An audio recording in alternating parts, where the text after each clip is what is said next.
Noções de direito administrativo. A Lei 13.655 de 2018 alterou o Decreto-Lei nº 4.657 de 1942, Lei de Introdução às Normas do Direito Brasileiro, e foi criada para aumentar a segurança jurídica e a eficiência na criação e aplicação do direito público. O foco dessa alteração foi melhorar a interpretação e aplicação das normas no setor público, com ênfase em decisões administrativas, judiciais e controladoras. Resumo dos principais pontos da Lei 13.655 de 2018. Introduz a exigência de que decisões em qualquer esfera administrativa, controladora, judicial não sejam tomadas com base apenas em valores jurídicos abstratos, mas considerando as consequências práticas da decisão. Determina que, ao validar um ato administrativo, a decisão deve indicar as consequências jurídicas e administrativas e a forma de regularização sem prejudicar os envolvidos de maneira excessiva. Estabelece que, ao interpretar normas de gestão pública, deve-se levar em conta as dificuldades reais do gestor e as exigências das políticas públicas, ponderando sempre os direitos dos administrados. Continuando, o resumo dos principais pontos da Lei 13.655 de 2018 obriga a previsão de um regime de transição quando houver nova interpretação ou obrigação gerada por normas de conteúdo indeterminado, de forma a assegurar que a implementação seja proporcional e eficiente. A revisão de atos administrativos deve considerar as orientações gerais da época em que foram praticadas, evitando invalidar situações plenamente constituídas com base em mudanças posteriores de entendimento. O conceito de agente público está relacionado a qualquer pessoa que exerça, permanentemente ou transitivamente, uma função pública, seja ela empregado, servidor, colaborador ou autorizado. Agentes públicos são classificados de acordo com a forma de vínculo que estabelecem com a administração pública. Servidores públicos são agentes públicos estatutários, ou seja, possuem vínculo com a administração pública baseado em estatuto próprio, como o regime jurídico dos servidores públicos civis, definido pela Lei 8.112 de 1990. Podem ser efetivos, temporários ou comissionados. Tipos de vínculo dos servidores públicos. Quais são os principais tipos de vínculo dos servidores públicos e como eles se distinguem? Estatutários. O servidor estatutário é aquele regido por um estatuto próprio, aprovado por lei específica. Em geral, o vínculo estatutário garante maior estabilidade ao servidor público, como a estabilidade após 3 anos de serviço, para os cargos efetivos. Seletistas. O servidor seletista é regido pela Consolidação das Leis do Trabalho, CLT, e, portanto, possui os direitos trabalhistas comuns a qualquer empregado privado, como férias, 13º salário, FGTS, entre outros. Temporários. Servidores temporários são contratados para atender a necessidades temporárias de excepcional interesse público, como serviços em situações emergenciais ou em funções que não exigem estabilidade. Comissionados. Os cargos comissionados são para a ocupação de funções de confiança ou gratificadas, dentro da administração pública, não exigem concurso, mas são de livre nomeação e exoneração. Responsabilidade dos agentes públicos. Qual é a responsabilidade dos agentes públicos e quais são as diferenças entre a responsabilidade administrativa, civil e penal? Os agentes públicos podem ser responsabilizados nas esferas administrativa, civil e penal, de acordo com o ato que praticarem.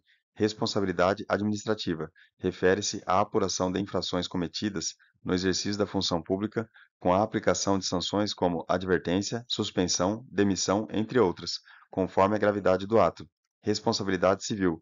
O agente público pode ser responsabilizado por danos causados ao erário ou a terceiros, sendo obrigado a reparar o prejuízo, seja de forma pessoal ou solidária com a administração pública. Responsabilidade penal.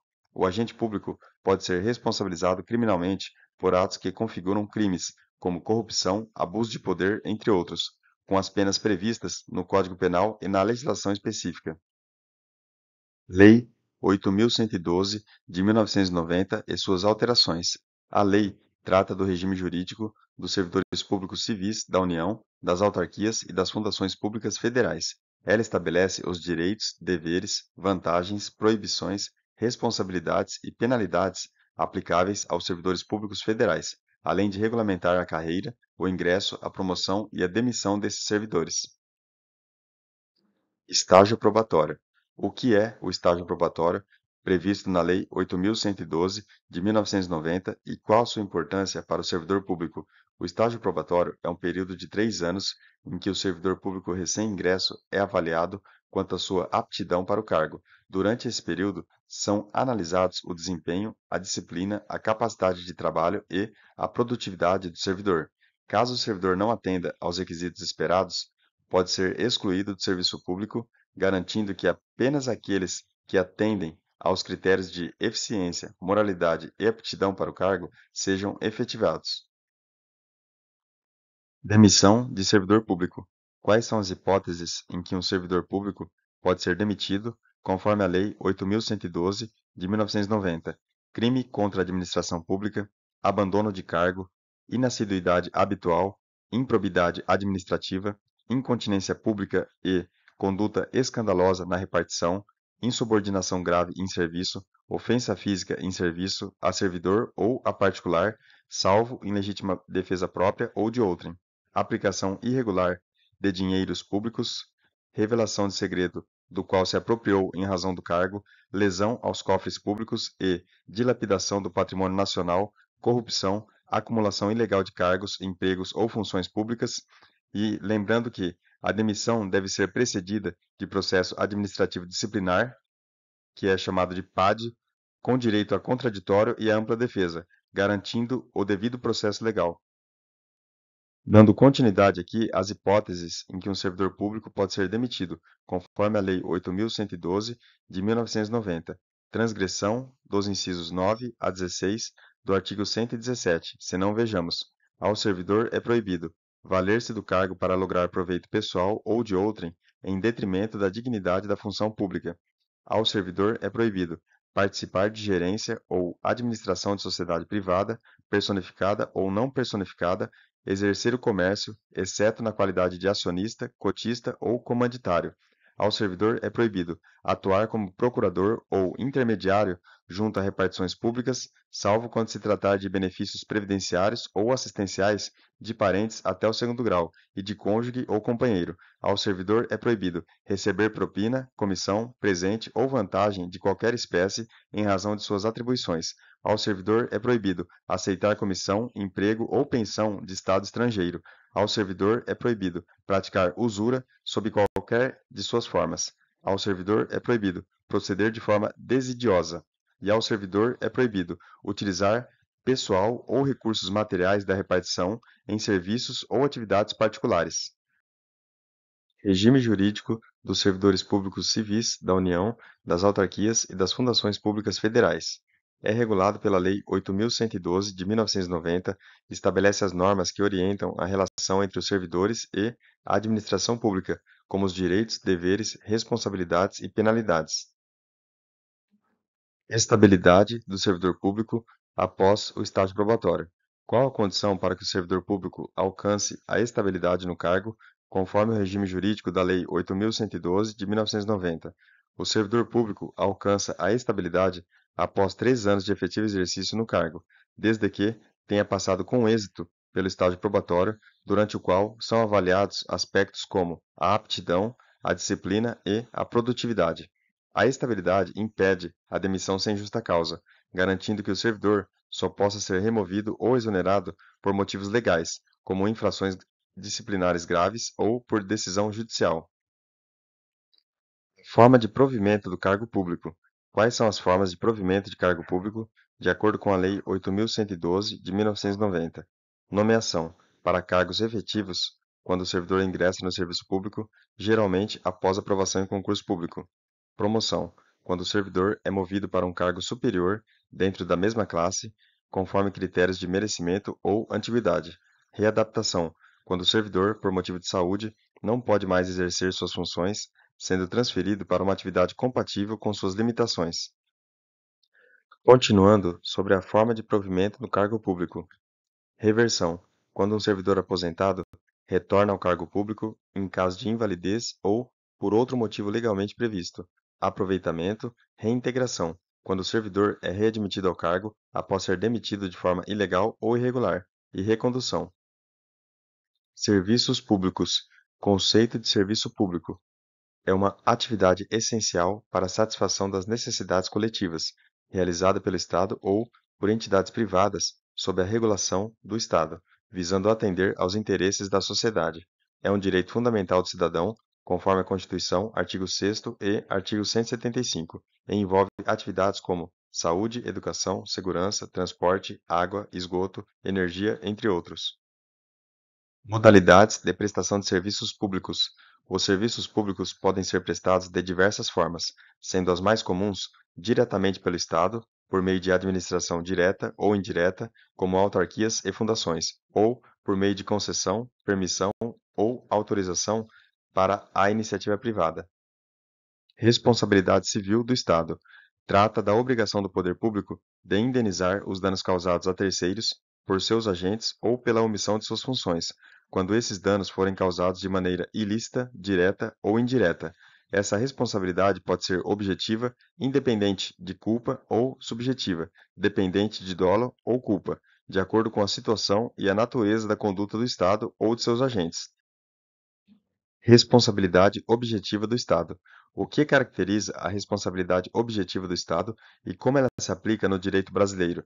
A responsabilidade objetiva do Estado ocorre quando o poder público causa danos a terceiros, independentemente de dolo ou culpa do agente, sendo suficiente a comprovação do nexo causal entre a ação ou omissão do Estado e o dano. Isso está previsto no artigo 37, parágrafo 6º da Constituição Federal, que estabelece que o Estado deve indenizar os danos causados por seus agentes, ainda que não haja intenção ou negligência por parte destes. A responsabilidade objetiva é especialmente aplicada em casos de atos administrativos que resultam em danos a direitos individuais ou coletivos, como acidentes causados por negligência na manutenção de bens públicos. A responsabilidade civil do Estado por atos comissivos e omissivos. Qual a diferença entre a responsabilidade civil do Estado por atos comissivos e atos omissivos, e como isso afeta a indenização aos cidadãos? A responsabilidade civil do Estado pode ser gerada tanto por atos comissivos quanto por atos omissivos. Atos comissivos referem-se àqueles em que o Estado atua de forma ativa, causando dano diretamente, como em uma ação policial indevida ou em um erro médico realizado em hospital público. Atos omissivos são aqueles em que o Estado deixa de agir quando tinha o dever de fazê-lo, como a falta de manutenção em infraestrutura pública que resulta em acidentes ou a ineficiência de serviços essenciais. A indenização pode ser devida em ambos os casos, mas a análise da responsabilidade pode variar, especialmente quando o ato omissivo envolve uma falha em políticas públicas ou em fiscalização. Controle da administração pública. O controle da administração pública envolve os mecanismos e procedimentos utilizados para verificar a legalidade, eficiência e moralidade dos atos administrativos. O controle pode ser interno, realizado dentro da própria administração pública, ou externo, realizado por órgãos independentes, como o Poder Legislativo, Tribunais de Contas e o Poder Judiciário. Esse controle visa garantir a boa gestão dos recursos públicos, a proteção dos direitos dos cidadãos e o cumprimento da lei. Controle interno na administração pública. O que caracteriza o controle interno na administração pública e qual sua importância? O controle interno é realizado dentro da própria administração pública com o objetivo de assegurar a legalidade, a eficiência e a transparência na gestão dos recursos públicos. Esse controle é exercido por órgãos especializados, como as unidades de auditoria, corregedorias e comissões internas, e busca prevenir ilegalidades, falhas na execução de políticas públicas e ou uso indevido de recursos. Sua importância está na fiscalização contínua das atividades administrativas, permitindo ajustes imediatos e contribuindo para a responsabilidade fiscal e a boa governança.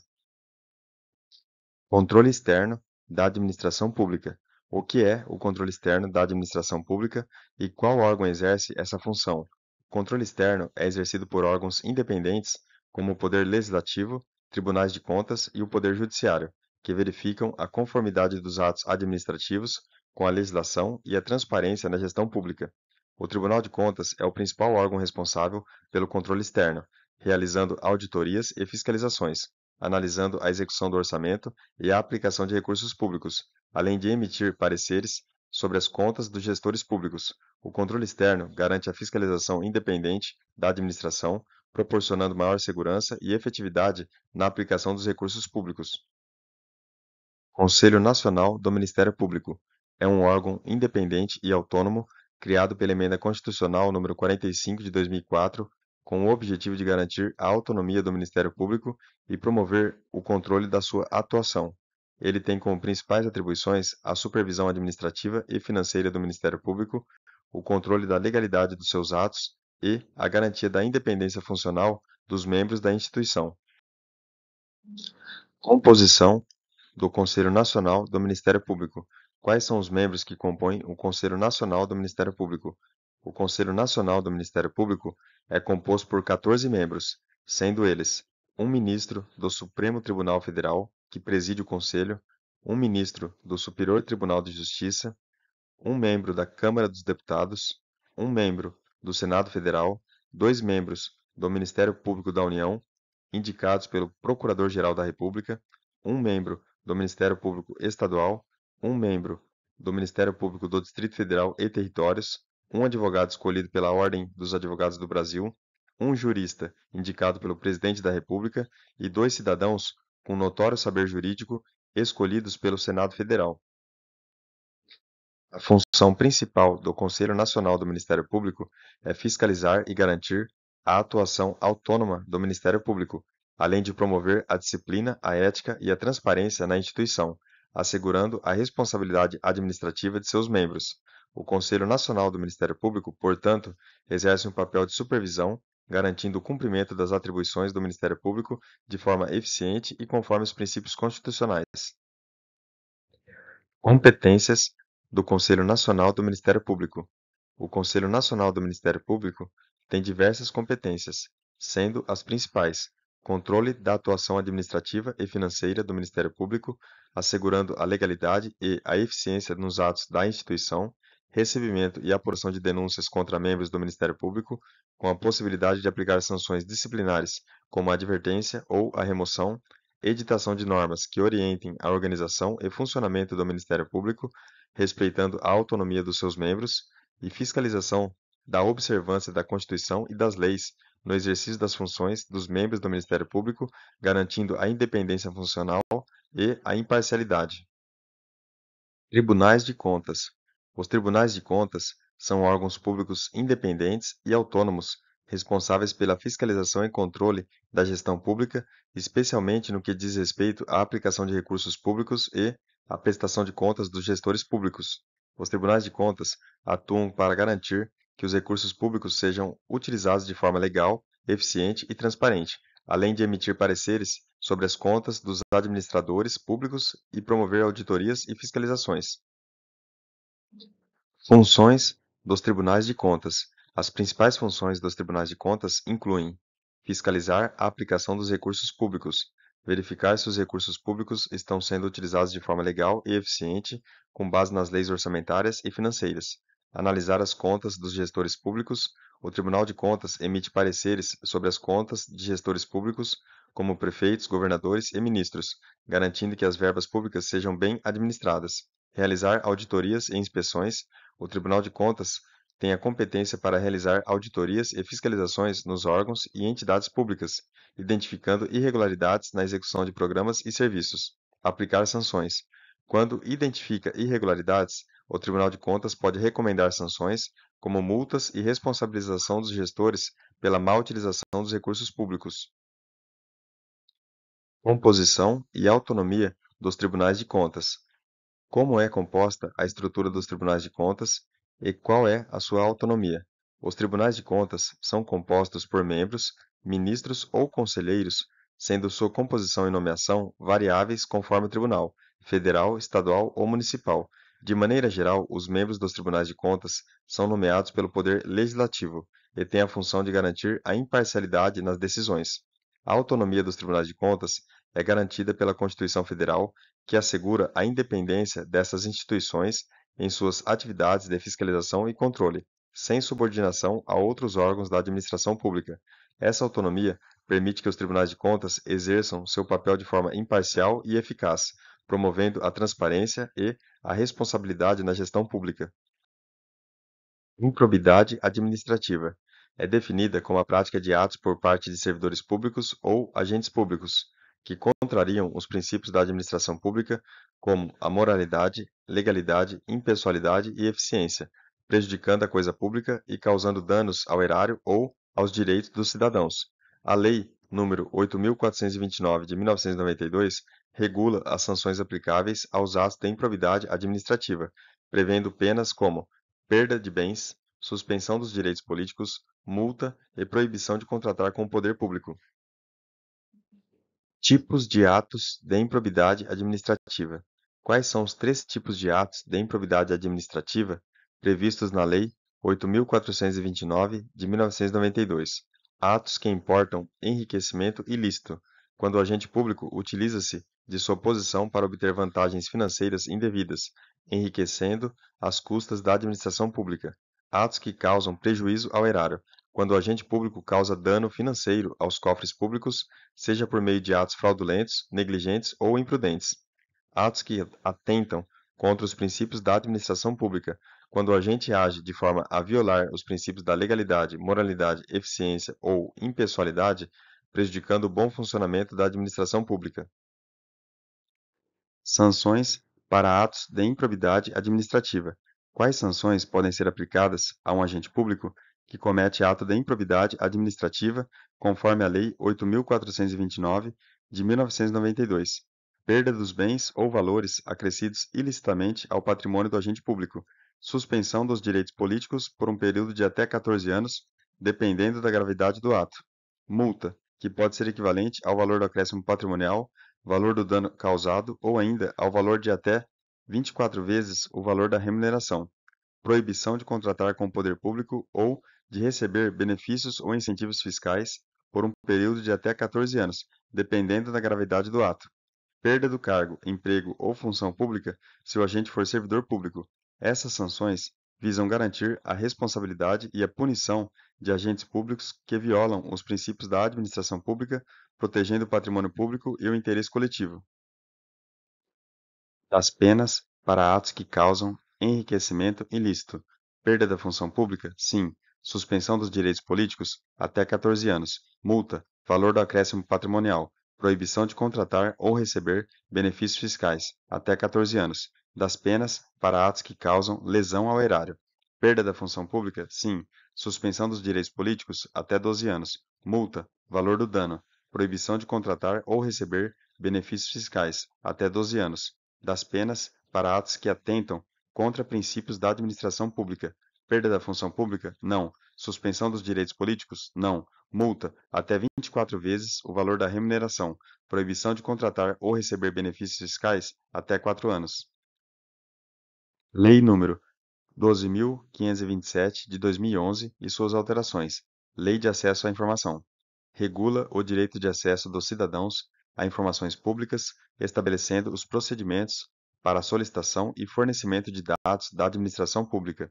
O objetivo da lei é promover a transparência, a democracia e o controle social sobre os atos da administração pública, permitindo que qualquer pessoa, brasileira ou estrangeira, possa requerer informações a órgãos e entidades do poder público, salvo em casos de sigilo justificado. Exceções ao direito de acesso à informação. Quais são as principais exceções ao direito de acesso à informação previstas na Lei 12.527 de 2011? A Lei de Acesso à Informação prevê algumas exceções ao direito de acesso que se referem a informações classificadas como secretas, ultrasecretas ou restritas. Essas informações podem ser mantidas em sigilo quando seu acesso comprometer a segurança da sociedade ou do Estado, a defesa do Estado e suas relações exteriores, ou o interesse econômico ou financeiro do Estado, quando houver risco de prejuízo para a negociação ou execução de políticas públicas. A classificação da informação deve ser feita conforme critérios definidos por cada órgão ou entidade, com prazos estabelecidos para o sigilo, por até 25 anos, dependendo da classificação.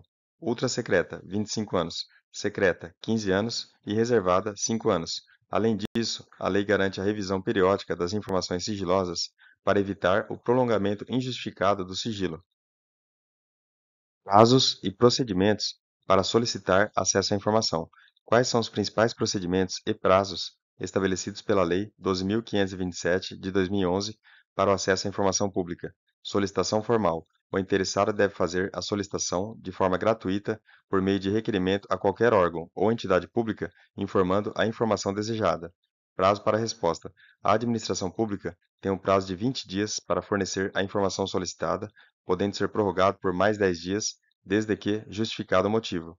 Forma de fornecimento. As informações devem ser fornecidas de forma clara e objetiva, podendo ser entregues por diversos meios: papel, eletrônico, áudio, vídeo, etc., sempre que possível, no formato preferido pelo solicitante. Motivos de recusa. Caso a solicitação seja indeferida, o órgão deverá informar as razões para a negativa do fornecimento, além de permitir a revisão do ato por uma autoridade superior. Esses procedimentos visam garantir a transparência e eficiência na administração pública, respeitando o direito de acesso dos cidadãos às informações que são de interesse público. Lei nº 13.709, de 2018, e suas alterações. Lei Geral de Proteção de Dados Pessoais. Estabelece regras para a coleta, uso, armazenamento, tratamento e compartilhamento de dados pessoais no Brasil. Seu objetivo é garantir a privacidade e a proteção dos dados pessoais, assegurando que os cidadãos tenham controle sobre suas informações pessoais e impondo às empresas e órgãos públicos responsabilidades claras no tratamento desses dados. A Lei Geral de Proteção de Dados Pessoais se aplica tanto a pessoas jurídicas quanto a entes públicos que realizam o tratamento de dados pessoais. Princípios da Lei Geral de Proteção de Dados Pessoais. Quais são os principais princípios que orientam a aplicação da Lei Geral de Proteção de Dados Pessoais? Finalidade. Os dados pessoais devem ser coletados para finalidades legítimas, específicas e informadas ao titular no momento da coleta. Adequação. O tratamento dos dados deve ser compatível com as finalidades informadas ao titular. Necessidade. Apenas os dados necessários para atingir a finalidade legítima devem ser coletados. Transparência. O titular dos dados tem direito a ser informado de forma clara e acessível sobre o tratamento de seus dados. Segurança. Medidas de segurança devem ser adotadas para proteger os dados pessoais contra acessos não autorizados e situações de risco. Esses princípios buscam garantir que os dados pessoais sejam tratados de forma ética, transparente e responsável. Direitos dos titulares de dados pessoais. Quais são os principais direitos dos titulares de dados pessoais garantidos pela Lei Geral de Proteção de Dados Pessoais? Direito de acesso. O titular pode solicitar informações sobre seus dados pessoais tratados por uma organização. Direito de correção. O titular pode solicitar a correção de dados pessoais incompletos, errados ou desatualizados. Direito à eliminação. O titular pode requerer a eliminação de seus dados pessoais quando não houver mais a necessidade de seu tratamento. Direito de portabilidade. O titular pode solicitar a transferência dos seus dados para outro fornecedor de serviços ou produtos. Direito de revogação do consentimento. O titular pode retirar o consentimento dado para o tratamento de seus dados pessoais a qualquer momento. Esses direitos visam assegurar a proteção da privacidade e o controle dos cidadãos sobre suas informações pessoais. Bons estudos e até o próximo vídeo.